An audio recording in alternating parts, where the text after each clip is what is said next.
What's up, fam? This your boy OG Ramirez, and you're tuned in to Shadow the OG TV. Man, I appreciate you tuning in, so if you like it, subscribe it. You already know how it go. I appreciate everybody joining in on the Grim and Shadow Show, tuning in, and if you're from there, check out these videos, check out the history, and we're gonna keep coming with the same content, man. Thanks for everybody, man, joining into that Grim and Shadow Show, especially the gas game, asking all those questions. We're tuned in every Wednesday at 7 p.m. Central Time, and me and my brother just get on the Instagram Live, and we just answer questions, and we have a lot of fun, man, so y'all check that out. Every Wednesday, 7 p.m., 7 Central. Right now, man, I'm over here sitting in what I've been working on for the last few months, and the reason why I haven't really been giving y'all too much content right here on YouTube, I built the Music Box Studio. Music Box Studio is a pre-production studio where I can get some dope lyrics and I can get some levels and get some straight fire, and at the same time get some production in to like the Pro Tools, session, and get it all set and ready so that I can give it to the engineers like Mark Kidney, man, putting the greatest mix and master on all the stuff that we do, man. I appreciate CeeLo's from Cielo Blue Studios, and I appreciate Mike Olivo from Hood Fellas. They both, man, helped so much in the contributing, making this studio, and I owe them, pretty much everything I got right now. This studio is built out of love. I want to also, man, mention my boy Rebel. I want to mention my boy Noe. I want to mention my boy Monster. I want to mention my boy The Damn Sin. And of course, I want to mention my boy Grim. All members of the 5735 with this studio and Mike's studio and CeeLo's studio and all the resources that we can get. We're going to put out some fire for y'all. The reason why I've really been putting down this video is because I was sitting right here, man, just checking out all these photos that me and my brother been going through, because our books will be coming out real soon. It's basically a bunch of stories. And if you don't know how it really started, you know what I'm saying? It really started, man, with me and Monster, man. We were sitting back at a place, having a couple of beers, kicking these stories. Stories from the old school. I'm talking about stories of how all this began, really. How we all came from the same neighborhood, from Reveille Park to Grando, in the southeast side of Houston, Texas. And we were just, reminiscing about all these things, because this year, my brother and I turned 50 plus. And we was doing this stuff back when we was 18, 19 years old. So well over 30 years, man, we've contributed our lives and our hearts and our dedication to what we call rap, Houston rap. We're proud to be a part of it. Some people don't know the stories that we've been talking about. And some people don't know the history of where Grim and Shadow came from. So there's a lot of stories or untold stories that we have, man, that we've been trying to portray. And that's what we've been doing, like every time you come into our show, the Grim and Shadow Show, every Wednesday, 7 p.m. Central. It's just me and my brother getting together just to go live on IG so we can kick these stories. Because a lot of y'all out there like these stories, and we like giving these stories for real, man. And that's what it's all about. Man, what I like to do is I like to make these clips short, because I know how it is, man. Nobody wants to watch these YouTube clips, man. They be so long all the time. At least that's just the way I am. So let's just get right into it, man. I'm gonna kick the 30 stories that I did on IG. You can go to my IG, and this is the picture that I started off with for the first story. You know what I'm saying? And it was for the Making Them Out of Worse album. The Making Them Out of Worse album was the first album that Grim, myself, and Balasso, and my boy Filetto put together back in 1992, and before we dropped it out late 93. And it was one of the first albums, it was the first album that came out from Latinos in the Houston rap game right here in the southeast Houston, Texas. But I want to take the opportunity, since I'm going to be telling these stories, to go a little bit sooner than that. You know what I'm saying? A little bit further back.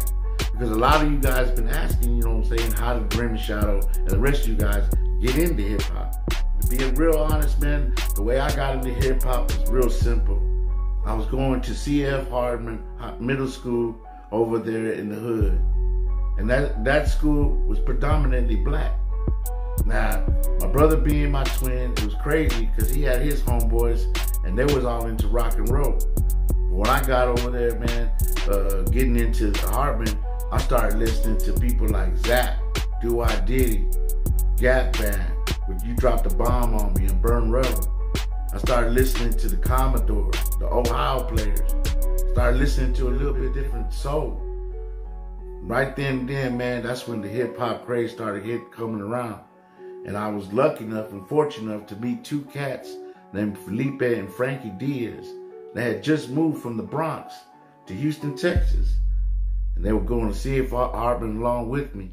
They laced me up, man. They laced me up to where they was getting me to wear the Lee jeans, the buckle with the nameplate, had, you know what I'm saying, fresh Pumas or Adidas with the fat laces laying on top of each other. And I was cold fresh with the Gazelles and the Kango hat. And there was perfect timing because right about that time, it was a movie came out in 1984 called Beach Street. Beach Street hit Gulfgate. If you don't know, Gulfgate was right there on the southeast side, and they only had two cinemas. One on the right, one on the left. I don't know, maybe Terminator was playing on that side, but I went to go check out Beach Street. When I seen that movie, man, I was stuck. I didn't want to be, you know what I'm saying, in the hip hop, you know, music game. I was stuck because I wanted to be just like Raymond. Raymond was the graffiti artist. Graffiti artist, man, he was laying it down, putting these big old pieces on the subway cars. They used to have this one called the white one. It was a pure white subway car. And man, he put down such a dope mural, a bomb, a burner, as they say. And I wanted to do that. I stayed in that theater for 3 movies. In fact, they kicked me out in the middle of the 3rd. But as soon as I walked out of that place, man, I ain't gonna lie, I had got stung by the hip hop bug. And the hip hop bug, man, stung me so hard that I started to realize that there was 4 elements in hip hop. The first element was always the DJ. The DJ is the one who got the break beats in the middle of these samples or these songs, you know what I'm saying, and started, you know, looping them, you know, from going from side to side. And I talked about that in one of my videos, of how Grandmaster Flash, you know, did that. And as the MC of the crowd, he was the one that was the mic controller, and he was at these parties where the DJ was, you know, hyping it up, and the MC was boasting about his DJ and talking about all the people that was dancing on the dance floor. And the dancers ended up getting into crews. They called them breakers because they used to break to the break beat. And the graffiti artists, to me, I think that they were just a reporter, and they were just chronicling, you know, putting all the stories out there from the streets on walls to let everybody see what was going on in their hood. And I think that that's the best. That was like, to me, that was like the coldest thing, man. And I wanted to be a part of it, and I knew it was going to be big. I just knew it. So I'm running home, man. I'm telling my brother, man, check this out, man. I ain't gonna lie, man. I ain't never seen nothing like it in between, you know, the movies, you know what I'm saying? Everybody go down to the front of the theater, man. There was break dancing, there was pop locking. Everybody was showing out, man. They was dancing to the music. Man, it was something I'd never seen before. I was hooked. Of course, my brother, man, he was in rock and roll, man. I ain't gonna lie, he wasn't even hearing that shit. He was like, nah, man, you know what I'm saying? You know, you can ask him. We go on our TV show, our live show, man. We talk about it. It's like, nah, man, I ain't feeling that, man. You know what I'm saying? Because he wasn't even really into disco. You know what I'm saying? And me not knowing, a lot of these break beats were coming from the songs from disco. You know what I'm saying? Which was weird because, you know, it turned into where they was flipping these beats. They was taking these samples of these different beats, and I was like, man, you know what I'm saying? Later in life, I was like, man, I could do that. Basically, that's what got me into it, was seeing that movie, Beach Street, and hanging out with Frankie and Felipe Diaz. I wish I knew where they were today, because I'll find them, man. We're going to put them on this show, and we're going to tell them everything we know, because we even got stories about them cats, man. In fact, man, there's this famous talent show at CF Hartman that got me introduced to Dope B, you know what I'm saying? And that's a story I'm gonna say for the next clip, man.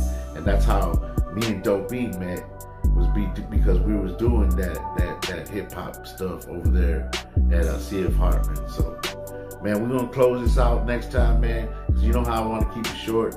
But keep it tuned in right here, man. Shout out to OG TV. I'm gonna keep giving you these stories, and I'm basically gonna go layer. I don't know what I'm gonna call this series, man, but we gotta think of a name. Comment below what you think this series should be called.